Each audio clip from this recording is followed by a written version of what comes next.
So baseball just had its Luka Doncic moment with the Rafael Devers trade. Shohei Ohtani's back to pitching. Dodgers and Padres almost got in a fight yesterday. It has been quite a week for baseball. It's Tuesday, Joseph. Fuck. Welcome to the Dugout. I'm your host, Joseph Silva, and on today's episode, it has been a wild, chaotic week, and we still have a couple series to talk about, too. But before we get started, if you're enjoying the content, go ahead and leave a like, subscribe to the Run the Play Network. Anthony's Thunder are one game away from an NBA championship. Phil's Lakers got Luka Doncic. My Dodgers won a World Series, and Ohtani's pitching again. Subscribing to this channel brings success to your teams. Or you can risk it, but I wouldn't. Now, before we get into all the craziness that has happened over the past 48 hours in baseball, I think we first have to go over at least two series from last week before we start geeking out here. And let's talk about Rangers and Twins here because, my God, have the Rangers been disappointing this year. But this series might be a bright spot for them. Because in Game 1, Tyler Mahle, he's been great this year, but this was by far his worst start. He went 5 2/3, gave up 10 hits, 4 earned, a walk, 3 strikeouts. Just absolutely was not fooling anybody this year. He's like me lying. No one was deceived, quite honestly. He was not the best, but Simeon's Woods Richards was even worse. He went 4 2/3, gave up 8 hits, 7 runs, 6 of them earned, 3 walks, 4 strikeouts. And yeah, he's not been great for a Twins rotation that has had high highs, shout out Joe Ryan, and low lows. But this was unfortunately one of the low lows.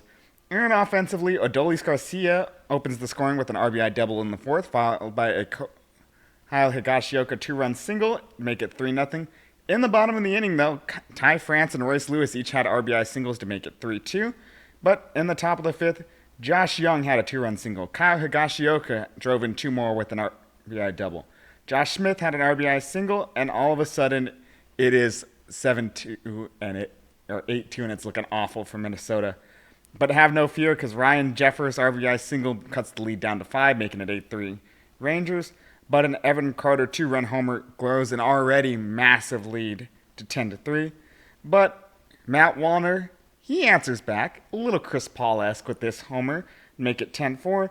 But then in the 8th, the wheels fell off the bus in a bad way for Minnesota. As Wyatt Langford had a solo home run, Evan Carter had an RBI single, Josh Young had a 2-run double, Adolis Garcia had a sac fly, and Kyle Higashioka drove in his 5th with an RBI ground out to make it 16-4 Texas, which would be the score that would hold. But in Game 2, Jack Leiter, don't let the stat line fool you. He's been really, really good this year. He only went 4 innings, gave up 5 hits, 4 earned, 4 walks, 3 strikeouts. He just did not have it, but has still been an electric pitcher this year. He went up against David Festa, who went 6 innings, gave up 3 hits, 2 earned, 2 walks, 4 strikeouts. He, again, is right in the middle of a very middle-of-the-road Twins rotation here. He is true neutral as a starting pitcher here. But offensively, Marcus Semien hit an absolute bomb to make it 1-0 Texas, followed by a Jonah Harton RBI single in the 3rd to make it 2-0. Bottom 3, though, Byron Buxton answers immediately back with an absolute piss missile to make it 3-2 Minnesota. And then a Willie Castro 2-run triple, who would then come around to score on a Carlos Correa ground rule double, makes it 6-2 Minnesota, which would hold for this. And both games have been a little wonky, a little weird. Let's see what the finale has in store for us here. Because in the rubber match, we talk about post-election year NL West on this show, but we discount a phenomenon that is known as Trump administration Patrick Corbin. Because Corbin sucked from 2020 to 2024, he is rejuvenated in 2025 under the presidency of Donald Trump. Even more of a reason to hate that man. As Corbin went 5 innings, gave up 6 hits, 3 earned, 3 walks, 6 strikeouts, and an absolutely great start for him. Rejuvenated, like I said earlier. He went up against Bailey Ober, who just absolutely did not have it today. He went 4 2/3, gave up 6 hits, 7 runs, 6 walks, 3 strikeouts. Just absolutely terrible stuff from him. And it started with the first batter of the game as Josh Smith led off with a solo home run to make it 1-0 Texas. In the bottom of the first, though, Carlos Correa had an RBI single to tie the game, and it looks like we're going to have a back and forth in this one. But top 2, yeah, it's not going to be a back and forth, unfortunately, as Jake Berger had a solo shot, followed by a Higashioka RBI single and a Wyatt Langford 3-run homer to make it 6-1 Texas. And in the fifth, Evan Carter had an absolute bomb of a solo home run to make it 7-1. And just for good measure in the next inning, he had an RBI single, followed by a Jake Berger 2-run single, and an Adolis Garcia 3-run home run, makes it 13-1. But have no fear, because Willie Castro does his best Chris Paul impression with an RBI double, who would come around to score on a Brooks Lee RBI groundout. It's 13-3 Minnesota. Can they claw it back? No, they cannot. Because in the top of the ninth, Sam Haggerty, of all people, had a 3-run homer to make it 16-3. And this might be a sign of things to come, is the Texas offense looked really, really good. Jake Berger is not producing. We know about how bad Jock Peterson's been and Marcus Simeon's struggles. Corey Seager, that wasn't my best MVP pick by far, but, he's still having a solid year. But the Bats woke up in a big, big way in this series. And if this is the turning point where the offense gets going, then watch out, man, because these Texas Rangers already have a phenomenal pitching staff. As you know how good Jacob deGrom is. Tyler Mahle has been very solid this year. They are a great 1-2 punch at the top of this rotation. When Eovaldi comes back, that's another great arm. But we'll just see for them. For the Twins, they continue to be middle of the road. They have a good offense, they have a good pitching staff, but they don't do anything exceptionally well here, which has really been their Achilles heel, quite frankly, for the longest time. Is they had that fantastic 2019 season with the Bomba squad, but after that, it was just pain, heartbreak. They're the essence of pure mid. And something's got to change here in Minnesota. They either got to sell or buy, make some kind of big move here. Because this team could be interesting. I don't want to face Joe Ryan and Bailey Ober, even Pablo Lopez in a playoff series. But they don't have, a good infrastructure behind them. So we'll see what goes on here in Minnesota. Now we'll stay in the AL Central for our next series here with the Royals and Yankees here. A rematch of last year's ALDS, and this did not disappoint one bit here. In Game 1, Max Fried, he's not going to be a Cy Young winner, but he's trying his best to fight off Tarek Skubal, god damn it, as he went 7 innings, gave up 6 hits, 2 earned, no walks, 4 strikeouts, as he shows why he has been the best pitching signing of the offseason by far. He went up against Noah Cameron, who has been very great since his incredible debut, but unfortunately, he ran into an absolute buzzsaw of a Yankees lineup, as he only went 5 2/3, gave up 7 hits, 6 earned, a walk, and 6 strikeouts.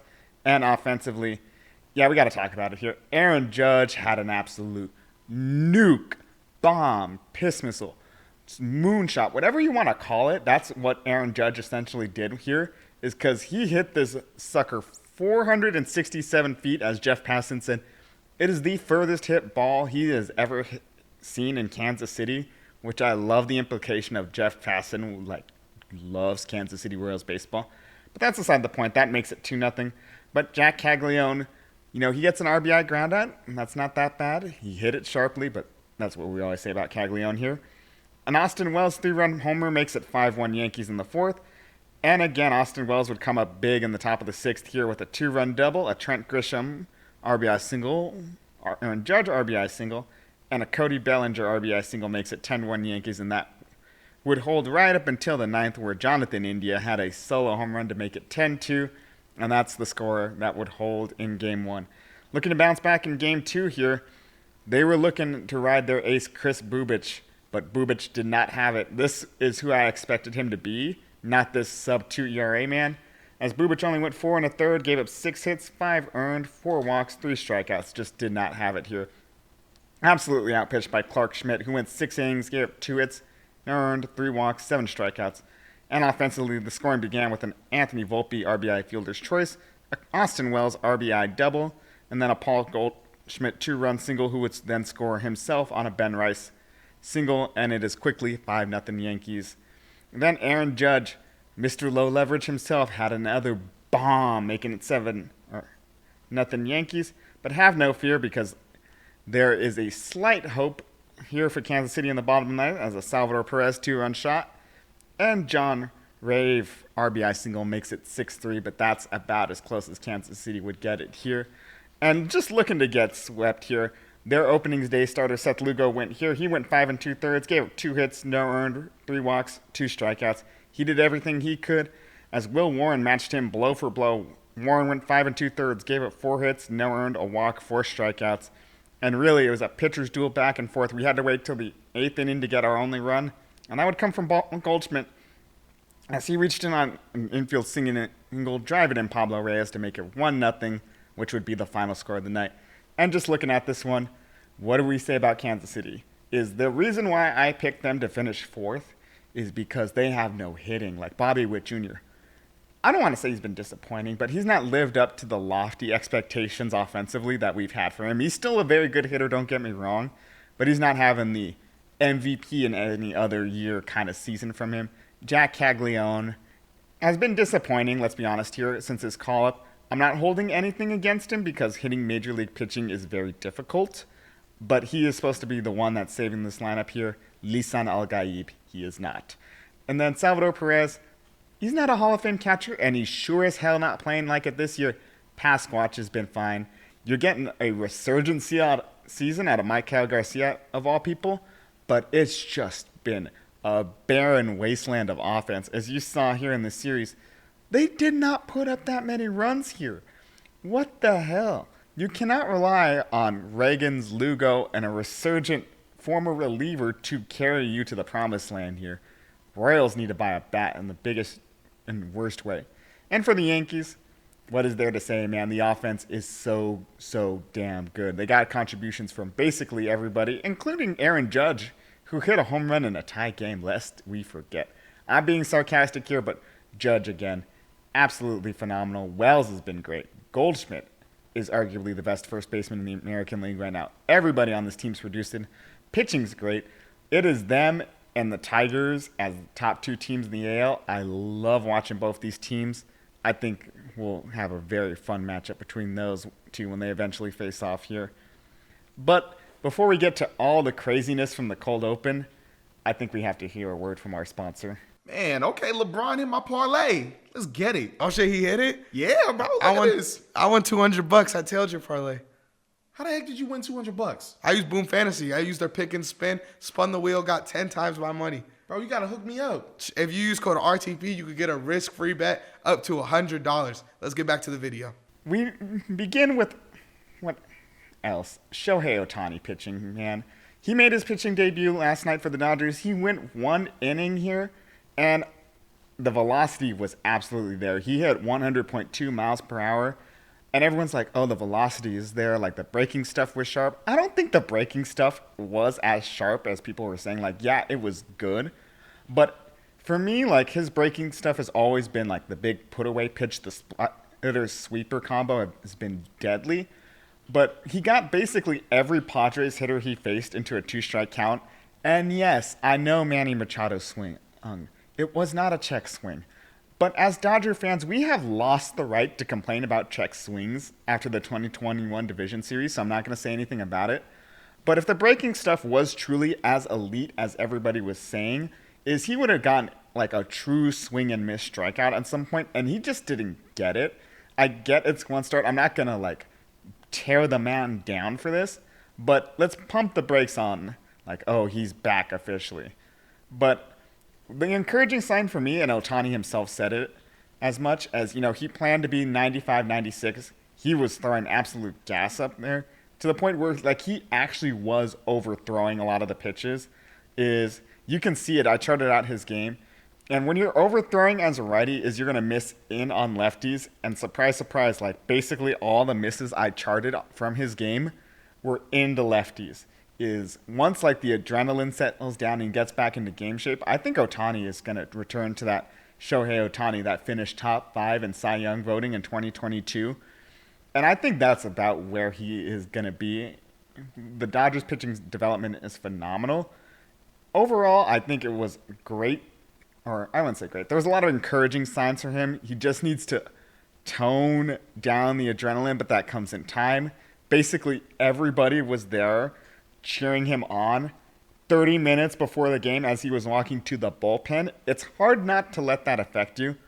Once, I don't want to say the novelty wears off because what he's doing is incredible, but once the fan base kind of gets used to this a little bit more, that's when you're going to see Ohtani lock in. That's when you're going to see the breaking stuff be a lot sharper. But overall, I'm very encouraged by what Ohtani's done. The second start, I'm expecting a lot of good things from Shohei Ohtani. But the thing everybody's been looking forward to the most, the Rafael Devers trade, man. The Luka Doncic trade of MLB.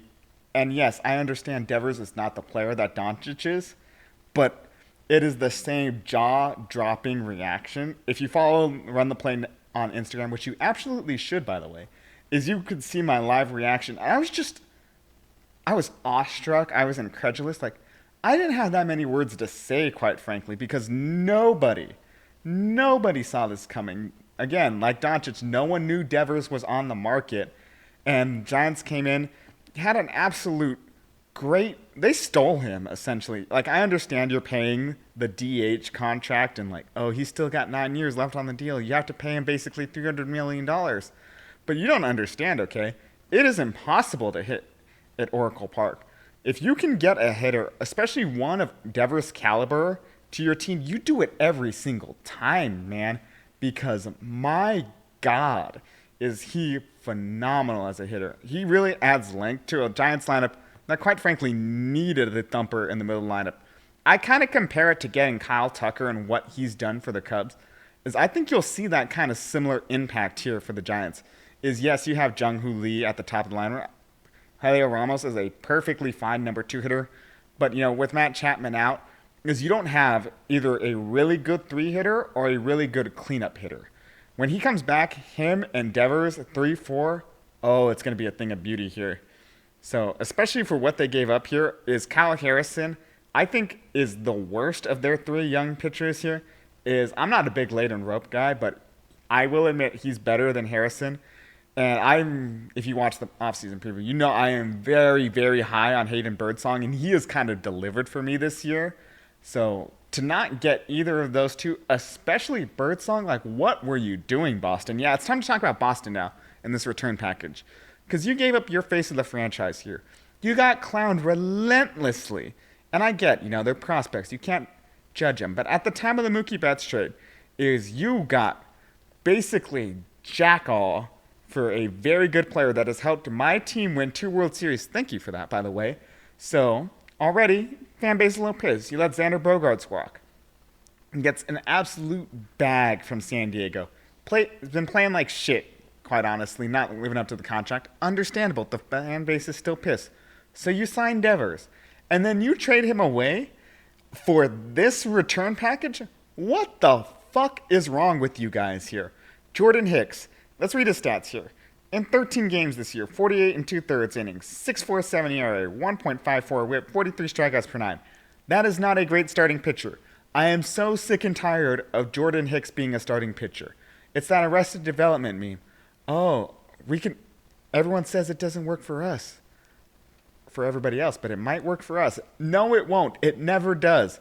I don't care. The metrics don't say as much. Yes, he throws the ball hard, but he can't command it. He's erratic. He's like me playing Mario Kart, just swerving the controller all over the place here.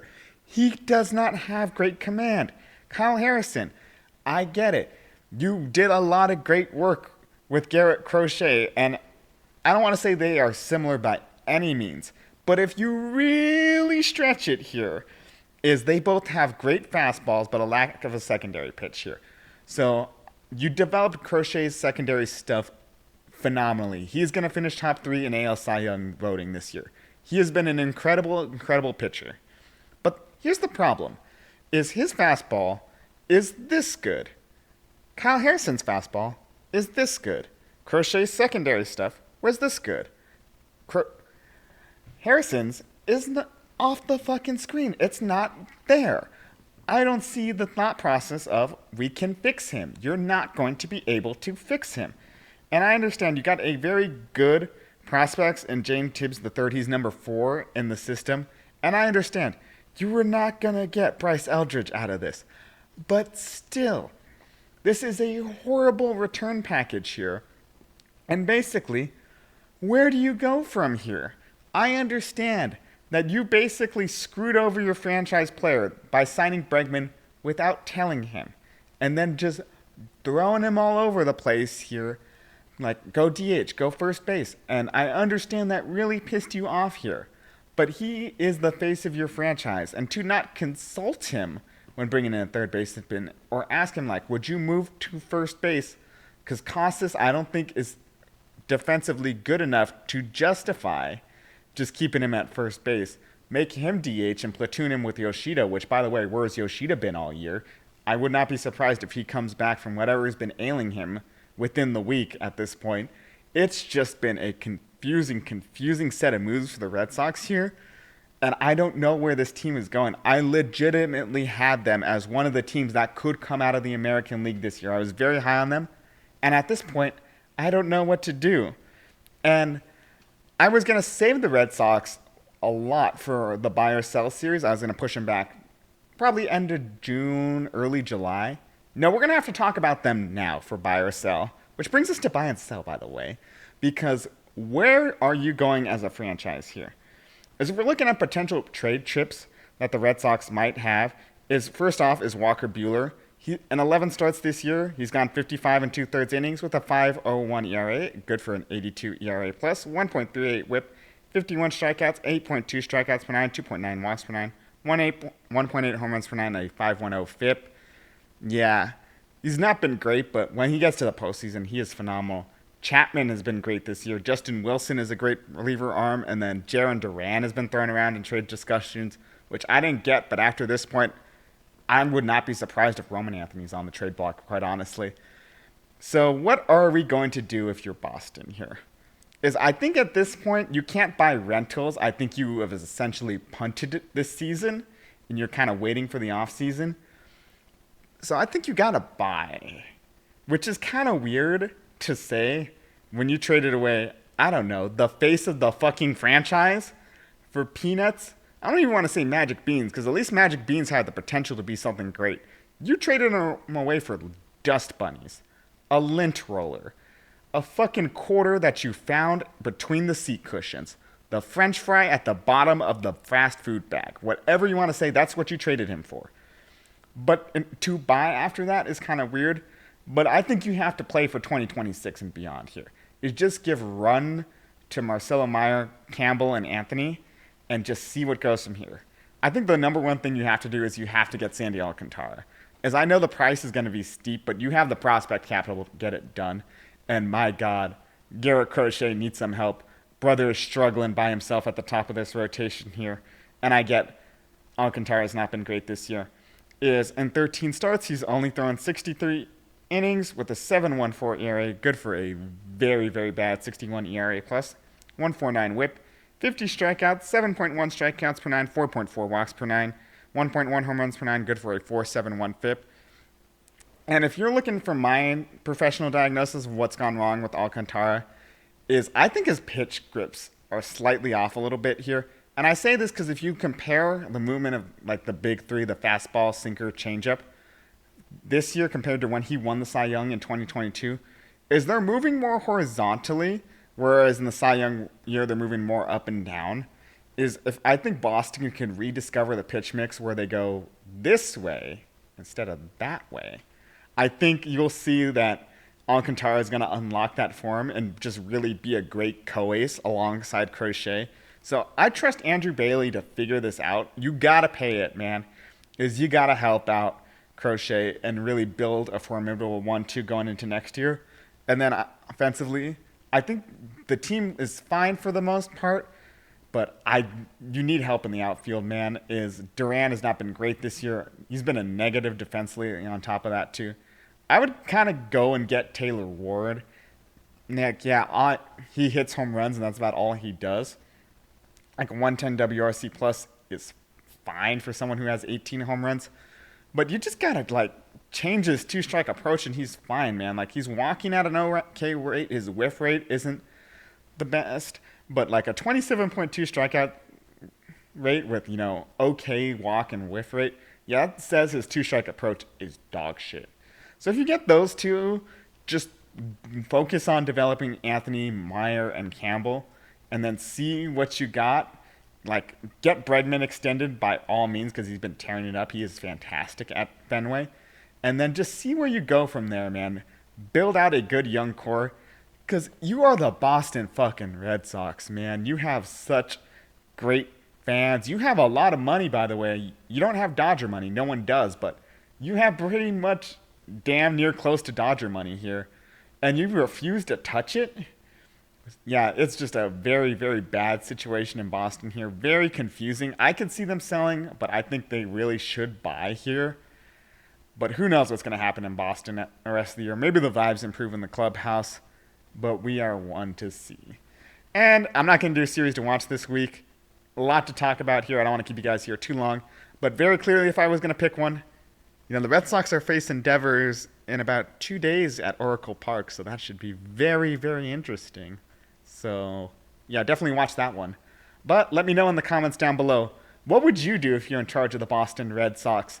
How was Shohei Ohtani's pitching debut?